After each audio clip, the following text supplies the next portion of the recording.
we go. Boba Fett. Star Wars Black Series Boba Fett. This was the hottest item this year at San Diego Comic Con. It was one per person. I had mine in my wife's pass, so I was able to grab two, so I can open one and put one away. And they marked your cards. They were so strict this year. It was crazy strict. Unlike every other year that we've seen, they were just completely strict about it. But this is one of my favorite figures, man. A lot of people aren't feeling the Star Wars 6-inch, but let me tell you, I'm a huge Star Wars fan. So when I got wind that they were coming out with 6-inch articulated figures, man, dude, that was just, for me, it was just another high, like that same high I got when I first started collecting Legends. So really, really excited. I just can't do 3 3/4 inch figures. Let's take a look at the box. Really nice artwork. This is a high grade box. It ain't plastic. It's pretty sturdy. But take a good look at this box. Then we'll get it open. The notorious bounty hunter Boba Fett prepares to deliver the carbon frozen Han Solo to Jabba the Hutt. Anyways, this Black Series is really exciting, man. 6-inch articulated Black Series. Fuck, I hope they don't do that shit with G.I. Joe, because if they go 6-inch on G.I. Joe, it's just going to be a toss-up, man. I'm a huge Marvel fan, but fuck, I'm an 80s kid, so I love all the 80s stuff and grew up on Star Wars and G.I. Joe. I just can't do 3 3/4 inch figures, so now that they're doing this is killing me, man. This is the inside of the box, right? Really fancy. Black Series, Star Wars. It's a nice shiny silver. Just the box alone looks like it might be worth about 20-30 bucks. Just really nicely packaged. And you can see the bottom here. Let me put this aside and pick this up. Kind of a little flimsy. Looks like, ooh, fall off there. But anyways, this is sturdy plastic. Here's the tray that holds Boba, Han, and Carbonite weapons. It's got little detail information on the weapons. So we'll get into each of these individually. That's really nice, man. I know they're going to release Boba Fett again in Series 2, but that that Carbonite Han Solo, man, 6-inch scale prop is just, it's worth it for me, man. So 50 bucks. Basically, you're paying an extra 20 bucks, an extra 30 bucks for the box, the packaging, Han Solo and Carbonite with the stand, and that's it. Was it worth it to me? Hell yeah, it's worth it to me. But now these things are going for, like, I don't know, 200 bucks or over 150 bucks. I think they dwindled down a little bit on eBay. But shit, these things flew off Hasbro Toy Shop, so I really doubt they're going to put any more. Anyways, this is a really sturdy plastic. Really, it's not flimsy. And let's check out the detail. Man, this thing is so movie accurate. I can't tell you. Just great, great sculpt.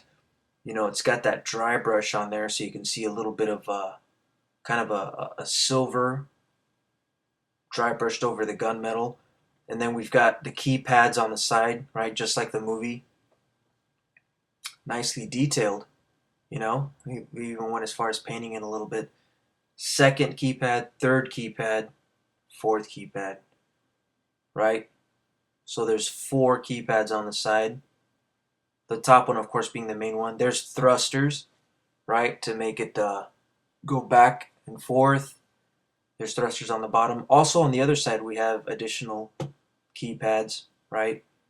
And there it is on the bottom. And then, of course, this is where the stand goes, right? And all the information. I have no idea what that number is. I doubt they made 31,000.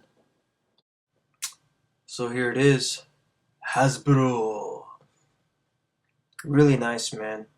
Cool part about it is it's done right. It's got that 3D feel to it. You look at it from the side. You got his feet sticking out, his hands sticking out. Parts of his clothes and his face. Great, man. How could you not want this piece? This is an essential piece if you're collecting the Black Series Star Wars.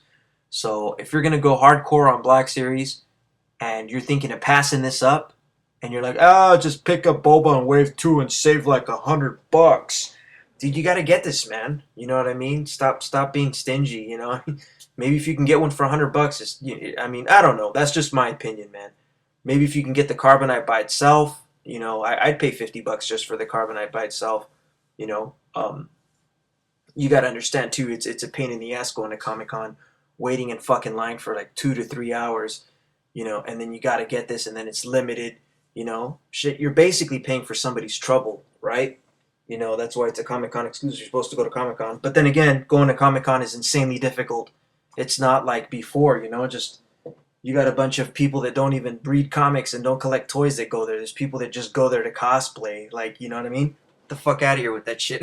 I like cosplay, dude, but come on, man. You know, you want to leave Comic Con to the real comic book fans, to the real people that, you know, the people that have actually grew up in the comic world, you know, even toy collectors, you know what I mean? But it's just getting crazy, all this pop culture. Bear with me here. I'm trying to figure out the stand. There's no directions, but it looks like these two connect together. But yeah, that's just my opinion about Comic Con. You know what I mean? Everybody's entitled to their opinion. Everybody thinks different.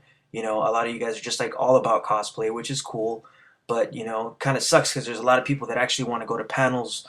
You know, it's all about the comics. You know, back in the '70s, Comic Con, that's all it was. It was just comic books. You know, and then it just got crazier and crazier and crazier. And there's people that go there for the completely wrong reasons. You know, and I'm not trying to bag on cosplayers. I'm not, dude. They have wonderful cosplayers there, and you know it's awesome to see a lot of these outfits, especially the kids. They love watching these outfits and stuff. But you know, there's people there that just go there for the wrong reasons. People that just go there just to make money. You know, it's just a lot of bullshit. But anyways, let's see how this. So it looks like this is how this stand goes, right? These two pieces connect, and then you slide it in, right? Pretty cool. And then see this. This is the carbonite Han. So it's got, looks like it's got some pegs on the bottom. So we'll go top heavy, right? Everybody's top heavy. So, okay, cool. Looks like it connects in those little two connectors, right? Okay, and then you patch in the bottom. Oh, okay, cool. So there you go. Pretty cool, man. There he is. That is just such a cool display piece, man. You know, I don't know how far they're gonna go with this Black Series, but hopefully they don't half-ass. And it's Star Wars. I don't think they will. They just have so much more money to play with versus Marvel. So these guys just might go all out and give us Jabba the Hutt. They might give us a diorama. You know, I mean, I doubt it. They'll give us any, you know, any vehicles, but you know, I'm pretty sure we'll get some kind of dioramas to go with these, or you know, for the setups. I wouldn't be surprised. Now here's a weapon. You know, a lot. I mean, these guys even went out of the way to detail the weapons. It's kind of sad that you know they're going out of the way to detail these toys, right? Star Wars, and then it's just we bitch and moan about Marvel Legends, dude. We fucking cry about Marvel Legends not being right, and look at these fucks at Hasbro, dude. They just go and they fucking give everything to Star Wars. The first series of their 6-inch Star Wars, and they look a million times better than the first series of Marvel Legends that came out. So, you know, I mean, I just hold my breath now when I fucking go there, dude. I don't say anything because these guys, they don't fucking care, you know what I mean?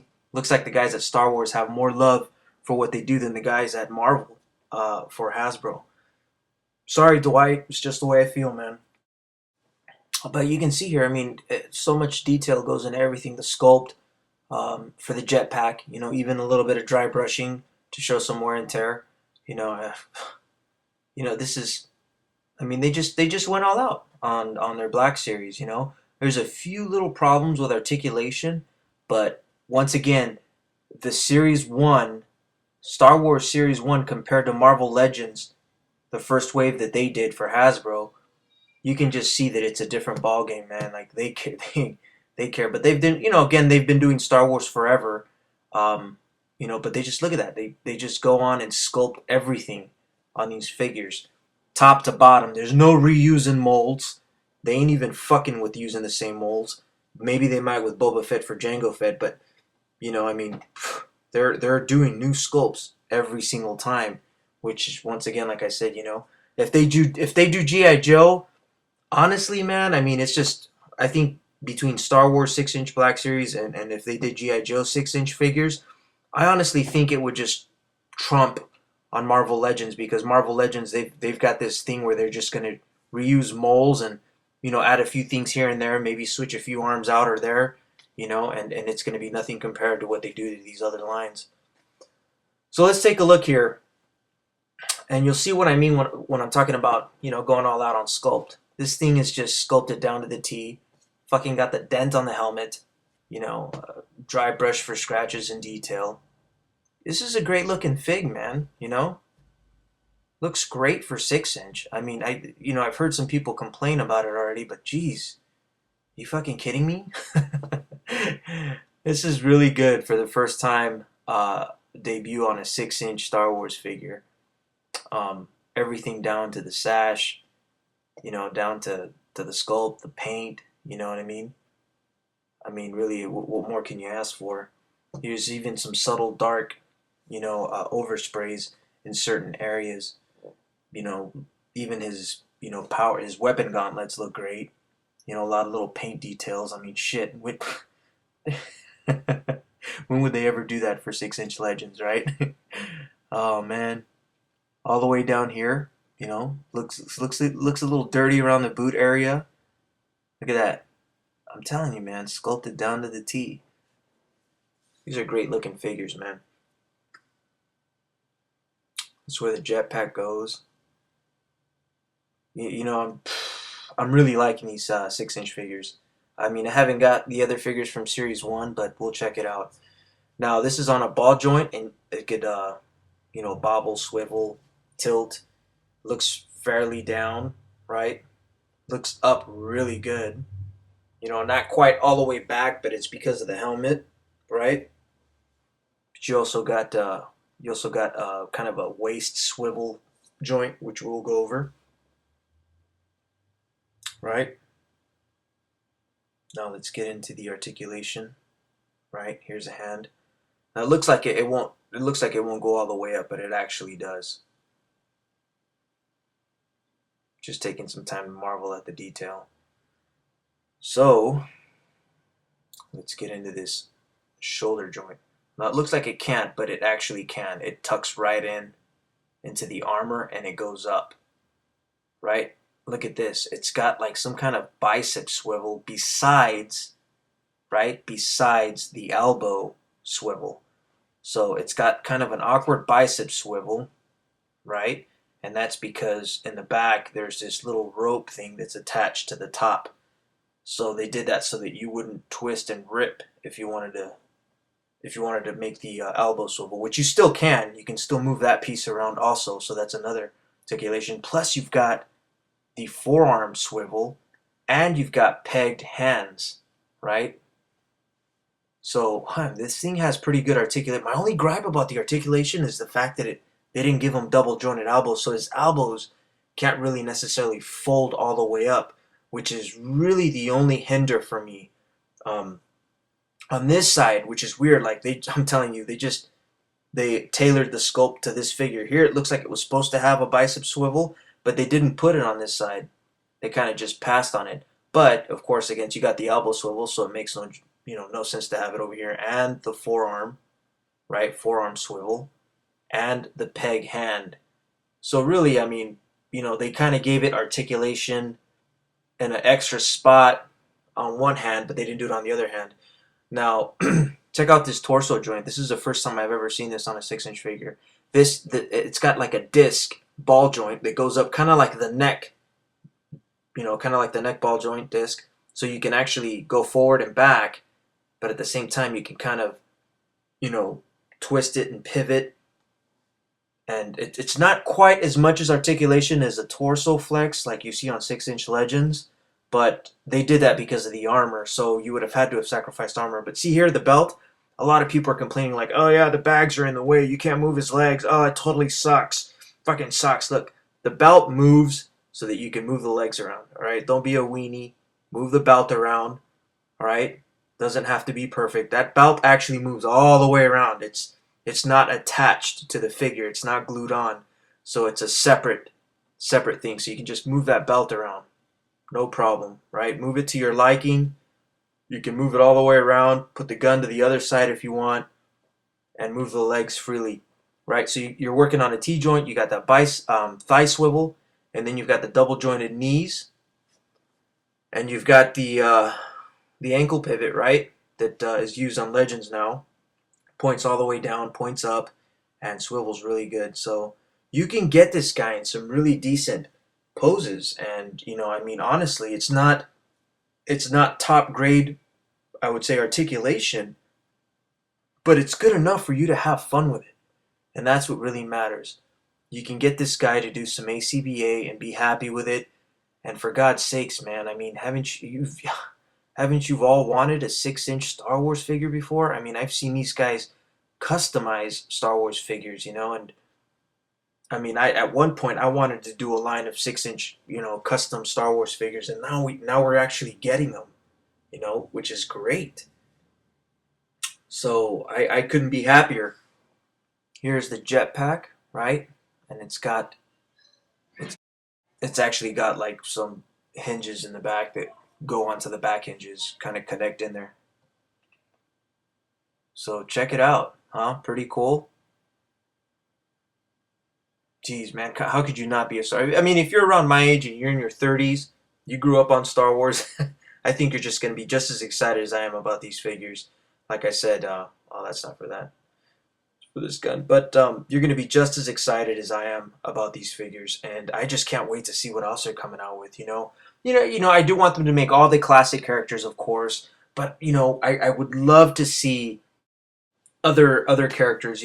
Some of my popular villains that I like: Darth Malgus, Star Killer. I mean, even if they did those as an exclusive the following year, dude, I'd be all over that, man. Really would like to see a Star Killer with removable armor, perhaps, just like the 3 3/4 inch figure.